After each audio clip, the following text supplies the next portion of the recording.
From ThousandIslandsDiscGolf.com, we bring you a Flyboy Canada, first-class, full-flight conversation.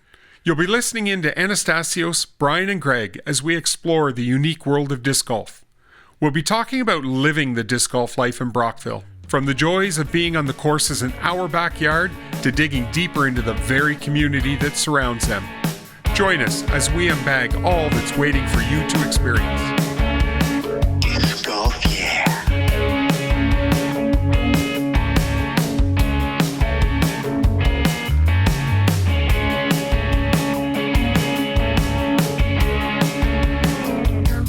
Disc golf, yeah. So, Brian, what was your favorite bourbon? Oh my God, my favorite bourbon. That's a pretty hard question to answer. I've been drinking bourbon for a long time now. Since you were 13. Since I was 13, yeah. And I really do enjoy it. But those days are gone. Possibly temporarily, but until this is all sorted out, I legitimately quit bourbon. Wow. Yeah, you got to roll back on it for a little bit. Right. I know a lot of people are like, oh, I can get, wine's better from France, or, scotch. Sure. I can drink scotch instead of bourbon. There's no replacement for bourbon. So There's no French bourbon. yeah, exactly. So what will you do instead? What's your plan of attack now? There's that experience that's connected with bourbon that you just can't replace. Right. So ryes don't have the burn. I'm not a Scotch fan. I'm not going to try and find it online. I'm not going to get a friend from the States to pick me up a bottle while they're down there. As long as this happens, I'm off bourbon. Okay. I'm completely quit. Going Canadian. You gotta just support the cause, man. We'll see some new stuff, I think, in the liquor store. I did hear that there's a lot of things you get from the U.S. right now, but you can't get wines from BC in the Ontario liquor store.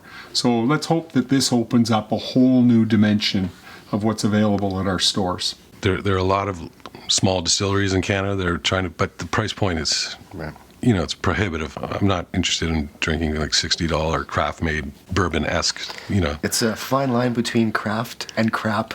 It's totally true. So are you giving up anything for tariffs? Well, I have my last bottle of bourbon at home, and it'll probably last me 6 months. I'm really careful with it. I have That's cute. a couple drinks a month, Yeah. 40 discs, one bottle of bourbon. That's all he needs. Lightweight. Lightweight, exactly. What about you, buddy? Well, so tariff-wise, I'll just, I'll hunker down with some beer and some wine from somewhere else. Yeah, I love bourbon. I love bourbon when I come here because you always have the really, really good stuff. I will miss it, but I'll make do. Right. I'll be okay. I'm gonna make it. I'm going to stick with my rum mostly now. I can get lots of Canadian rum. I found some rum out of Nova Scotia, and I ordered some back in the summer, and if you ordered over $100, it was free delivery. Went to order yesterday, and they didn't have that offer anymore. It was $40 for delivery. Jeez. So I won't be getting their rum. Ow. Wow. Yeah, that That comes hurts, from Lunenburg. Lunenburg, Nova Scotia. Ironworks. Very good rum. I tried several of them.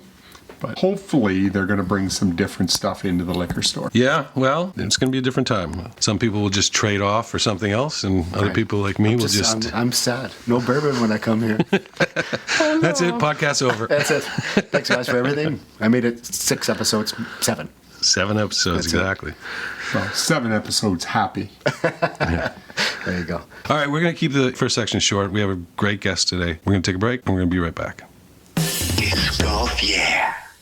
This is fantastic. We're back, and we have Travis Shepard. He is the foreman for the Brockville Parks Department. He's been with us from day one, and he's going to give us a report card on how disc golf has evolved in our city and our community. Travis, thanks for being here, man. Thanks for having me. You grew up where? I grew up here in the city of Brockville. Parents lived on the St. Lawrence River, so I got to spend my time on the river. Did you ever leave? Never left. I went to school here. I went to St. Lawrence College here in Brockville and took the firefighting program. And then You wanted to be a firefighter? I wanted to be a firefighter at one time, but when I was finished school and I got on with the city of Brockville, I fell in love with the job that I had, and just kept progressing through the ranks to where I am today. just as soon as you got into the Parks Department? Started off in the Parks Department as a seasonal employee. When I was finished the firefighting program at St. Lawrence College, I was looking for a job, and my mom came to me. She saw that there was an island attendant available in the newspaper, so I was like, I'll apply to it. Like, I can't see myself getting it, but I'm going to apply and see what happens. And luckily for me, I ended up getting the position and just kind of, put my time in and worked my way up to full-time. So you were a city river rat. Yeah, I grew up on the river and got to, work on the river. Work on the river for my first 2 to 3 years at the city of Brockville. And that was seasonal only at that time? Seasonal only at that time, yep. All right. What's your favorite island? Favorite island, it's not a city island. But, Stoughton Island's my favorite island, Parks Canada Island. But if you're talking actual city-owned islands, my favorite island is probably Sparrow, which is right beside Stoughton. Do you still spend time out on the river for recreation?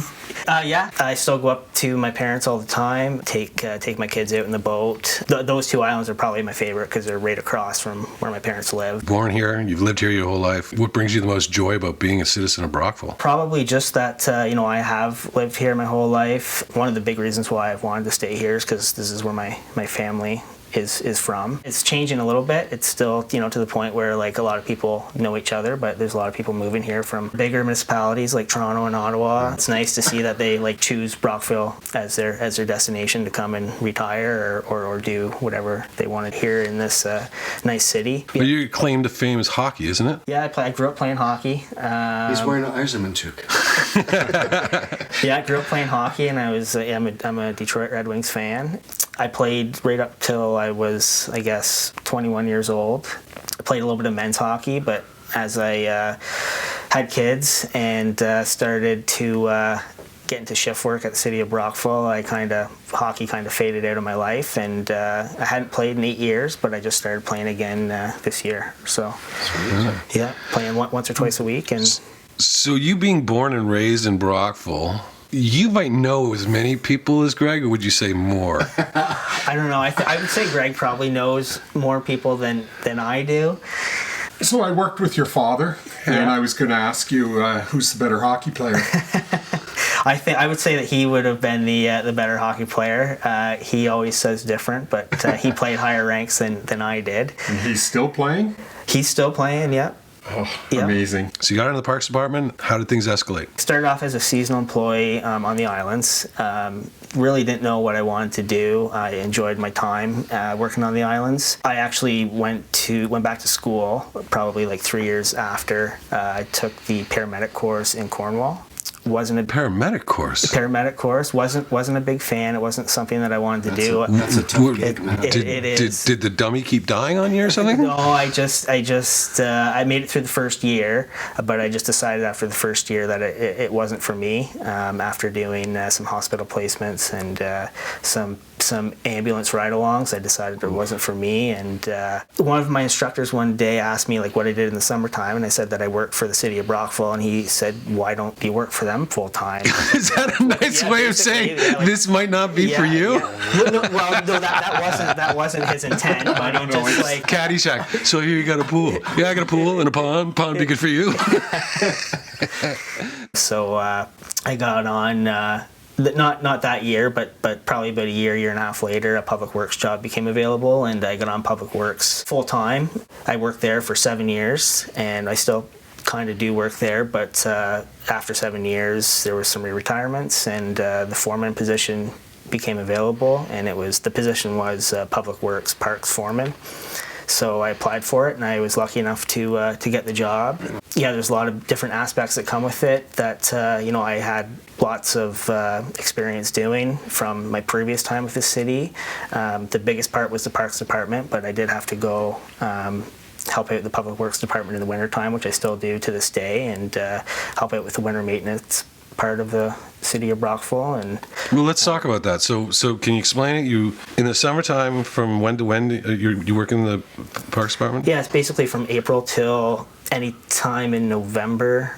Usually once we see some significant weather in the forecast, I switch over to Public Works. And is that a lot of the Parks Department doing the same thing, switching over? No, I'm the only one. They stay in parks for the duration of the winter time, taking care of the outdoor rinks mostly. But we have lots of stuff that we have to repair throughout the winter time, like benches, picnic tables, that sort of thing. Plus, we have our arborist crew now, and they continue to work on trees when the weather's decent enough for them to keep going. So. Let's talk about the arborist. This I think is really interesting. You just got an arborist for the city to join you like full time. Yeah. And he has a crew like. Yep, it's him, another person. Her name is Lynette, and Jeff and Lynette. They were hired. I think it was a year and a half, 2 years ago now. They've been with the city. Tree work's expensive, and it was very hard to keep up with the amount of dead ash trees that we had in the city, as well as other issues in the city of Brockville with the contracted. Using just contractors. How big is the ash problem in Brockville? It was pretty big. We had a lot of ash trees. I feel like we're getting better control of it. Most of the parks are cleared of the major issues where they could fall on playgrounds or picnic areas and that sort of thing. There's still lots of ash trees in people's backyards and some wooded areas that are still of concern. There's still some ash trees like in some of the parks, on some of the streets, but for the most part we're getting pretty good control over what was out there. How long do you think it'll take to get rid of the ash problem? I think the arborist crew said not so much the ash problem alone, but all of the catching up of the tree work that we have. I think it'll be about 5 years before we get to that point where we're comfortable and can just kind of maintain, and what comes in emergency wise is less than what we deal with now. Right. Yeah. And you guys have a mandate to plant trees in the fall, right? Yeah. Every fall we try to plant as many trees as we lost. I mean, when I say that we've lost, most of the trees, like the ash trees, are dead already. So we're taking a lot of them down. It'd be pretty hard to replace all of those trees. Some of those trees have been dead for 5-10 years at most, but I would say every year we probably plant 30 to 40 new trees in the fall to help replace what we got. What would the maturity of those trees be that you're planting? How would you? I mean, they're not like saplings or. No, they're not saplings. So we can't plant saplings. 40 saplings. Like. If it Took about 10 minutes. that's right. We'd be able to plant a lot more if they were just saplings. No, we gotta plant a more mature tree, because if we planted saplings or some that are even just a little bit bigger than them, they would end up getting destroyed or trampled from kids playing in the parks, or unfortunately vandals maybe that see them and pull them out of the ground and that sort of thing. That's too bad. Yeah. We had the city put a tree in front of our house, so must have been close to 20 years ago. We lost one of our big maple trees right in the front, and there was a program with the city, and they came and put a maple tree in now that is getting really big. It's starting to block the front of the house, but it's out on city property in front of our house. Yeah, that means it's our problem. I think I might have trimmed it once or twice. Just a little. That's all right. So how's the winter been? This winter's been a little bit more busy. We've got more snow than the past winters. Last winter, we did get some pretty significant snowfalls, but the temperatures warmed right up. We lost the snow pretty quickly afterwards, whereas this winter we've gotten some snowfalls and the cold to go along with it. So the snow stayed for your average winter time, and it's been keeping us busy and plowing, sanding, trying to keep the sidewalks and roads as safe as possible. I think we heard a sanding truck go by a little while ago. I saw the sparkle in your eye. I think you heard it too. Yeah, I wouldn't call it a sparkle. I was, kind of hoping that we were done for the year, but March usually brings some weather, so. It's pretty impressive, the actual snow removal that you guys do. Like when it was getting too much on the road, my house is a one-way street, and it was just creeping and creeping and creeping, and then people were still trying to park on the side of the road, and people couldn't get around, and then one night, next morning I wake up, it's all gone. Didn't even hear it happen? Well, I was drinking bourbon at the time. I don't do that anymore. So it has been really taxing. This has been a tough year. I mean, it's got to be a thankless job sometimes. I don't know. Like, there are some people out there that are, that will write us emails and let us know that they, appreciate what we do. And Fantastic. People are generally pretty good. You deal with the public in a certain way, right? I mean, you have like sort of forward-facing job to a lot of organizations, and more so in the summertime. Yeah. Yep. In the summertime, there's lots of different aspects to the park's positions as a whole. We have the harbor, we have St. Lawrence Park, we have our islands, we have our athletic fields, we have our community parks all over the city in different subdivisions. We have our pickleball. We just try to do the best we can to help out and show that we care, and also make sure that everything's on the up and up, right? Make sure everybody's got their permits. Yep. Make sure everybody's following the rules and that sort of thing. Yeah. And how big is the summer crew? Probably, I want to say like 35 staff between full-time staff, students, and seasonal staff throughout the summertime. Yeah, there's about 35 staff that work for the Parks Department. Lots of stuff to work on, right? Lots of stuff to work on. Speaking of which, like, you talked about all the different aspects. Like, what's your favorite group to work with? And you better say disc golfers. I don't say that I have like a favorite group. One of the things that I enjoy the most would be the water aspect of it, the harbor and the islands, just because that's where I grew up. That's right on. Yeah. All right, so you have no plans on leaving Brockville. You're a lifer. You enjoy your job. Yeah. What's your favorite pizza? Favorite pizza would have to be. I don't want to upset anybody, but the go-to would be Luna. You say go-to. I mean, has it switched? I don't get it very often. Usually, the kids want Pizza Hut or Little Caesars or something like that. They want the triple threat box. That's right. But when it's Daddy's choice, it's Luna. It's Luna. Yeah. Right on. All right, Travis. Thanks for letting us get to know you a little bit. We're going to take a break, and when we come back, we're going to get to the real meat of this stuff. Disc golf, yeah. First question to you, Travis, is what happened when some guy came up to you and said, there's this new sport and you've got to meet this guy and work this shit out? Well, to be honest, like, time goes by so fast. Like, I can't even think of how long disc golf's been here now. Has it been like four years? Since we met 4 years? Yeah, 4 years ago. But I wasn't even a part of the original meet and greet. I think you went with Chad, who was the supervisor of parks, and Al Robin, Dandy and Robin. Yep. Yeah. So I missed all of that. I just mean specifically the first time you met me on the course. I thought it was a pretty neat thing coming to Brockville for sure. You weren't sort of like apprehensive at all, this guy just got permission to use this property, and you got to work out the details with him. When you walked up to me, you were just like, whoa, this Yahoo. This could go sideways quick. You said all the right things. We had a good relationship right from day one. Okay, so I'm going to jump quickly into this other thing. I just want to do a fact check because for the last 3 years, the Brockville taxes have been rising.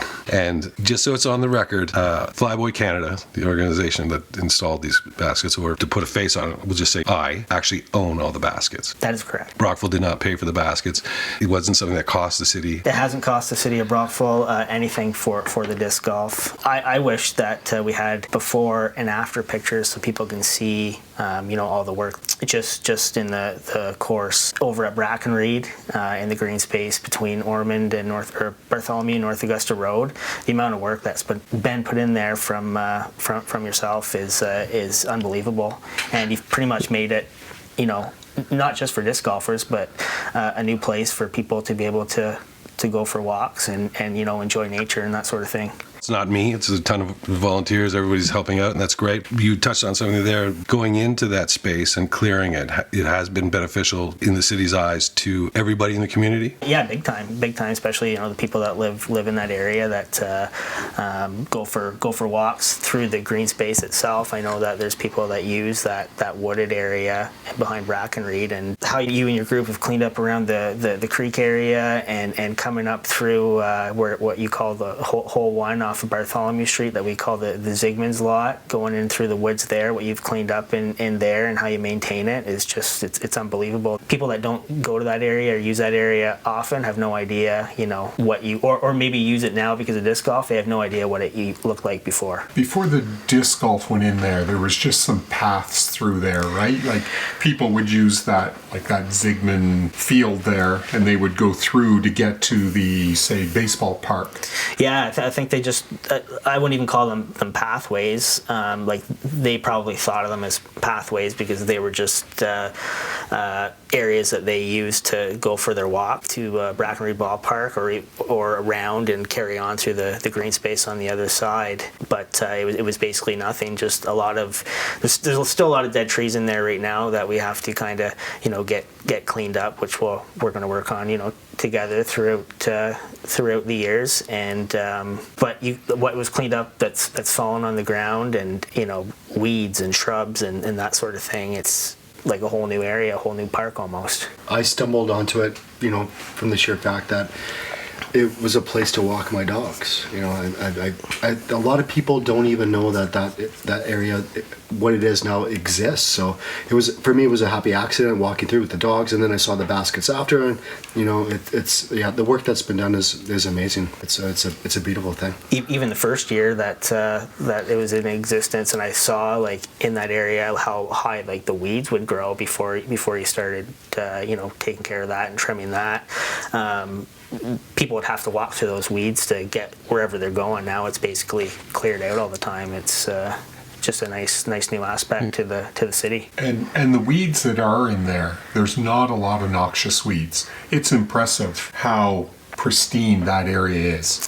Yeah, no, for sure. That was, that's always one thing to worry about, is if there's, poisoned parsnip, which is, you see it all over the roadsides everywhere here in Ontario now, and we don't see poison ivy all that much within the city itself. We do see it every once in a while, but there's none of that in there. It's so well kept now, we won't see it. Of course, Jake Timon is sort of the steward of the course now because we've gone on to do so much else in the city. He's part of this conversation.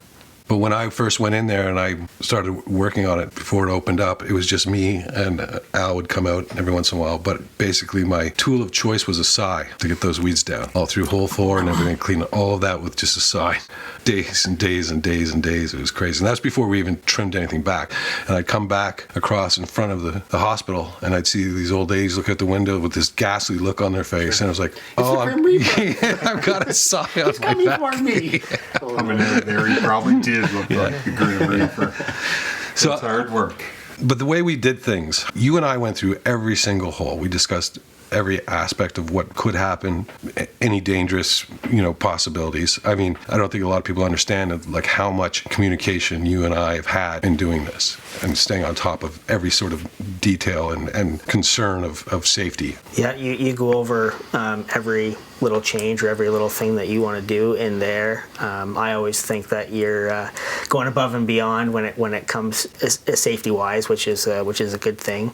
When it comes to clearing out the wooded areas, you're just using hand tools like loppers to clear out some of the brush. And I know whenever you're trimming up the weeds that are in there, you're using a battery powered trimmer. It was a mess in there, and you would stay in communication with me as to where you're piling stuff, and anything that you want to do in there is always talked about with me, and we always decide together on what's going to be done. It's good to get this support, this buy-in from the city.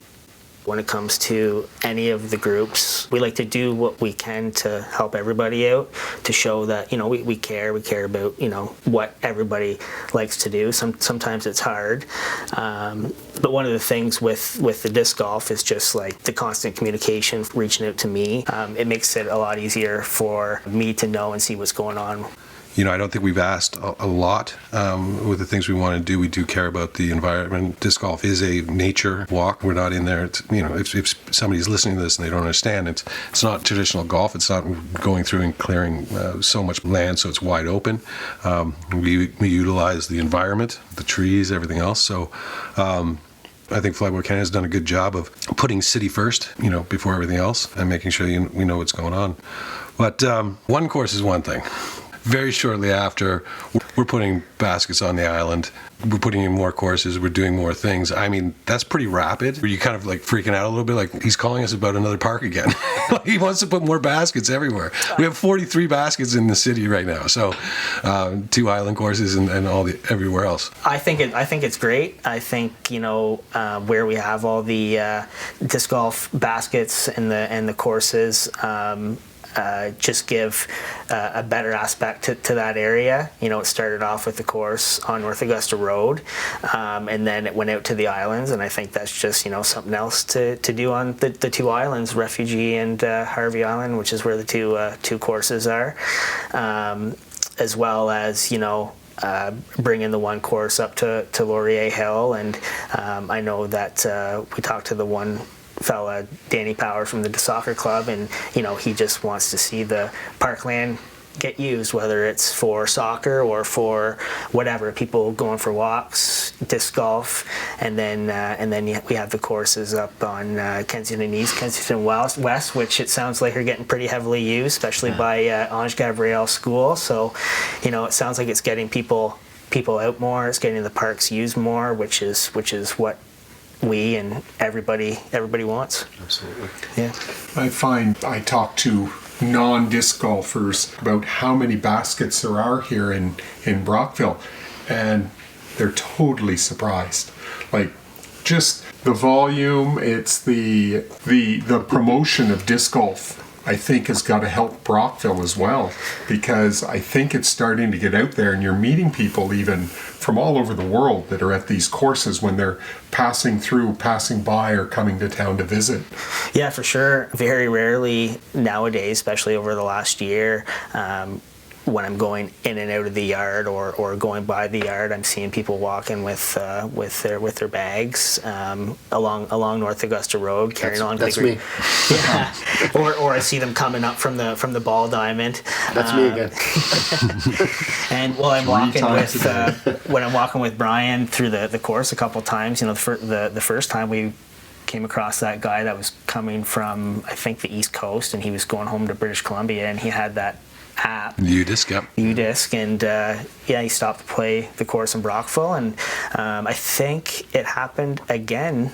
Not sure if they were going as far as British Columbia, but they were definitely going east to west, and I think it was a family, a wife and a husband. Yeah, it's always a great thrill to do our walkthroughs, and because generally, we do run into somebody from out of town, and I'm just, I'm always out there introducing myself, and Travis gets to sit there and go, "What?" What? I mean, we've got reports of people playing from Sweden, Saudi Arabia, through UDisc and stuff like that, and I always send those on to the city as well, of where the numbers are going and how our traffic is increasing. But you've got to be there to see it, right? Yeah, to experience it. For sure. And you kind of walk. I've seen you kind of walk away a little bit with a little bit more pep in your step. It is pretty cool, and they tell us that the course is awesome. They're having a good time, and they think it's great. Mm-hmm. It is impressive that they will make an extra stop in Brockville just to check these out, and it's good to have so much to choose from when you're in town as well. So here we are. I'm just curious, how does the city of Brockville, or the Parks Department, view disc golf in the way of a legitimate sport now? You grew up here, there was no disc golf, baseball, hockey, everything else. Where does disc golf fall in it? Are we still a super small niche sport?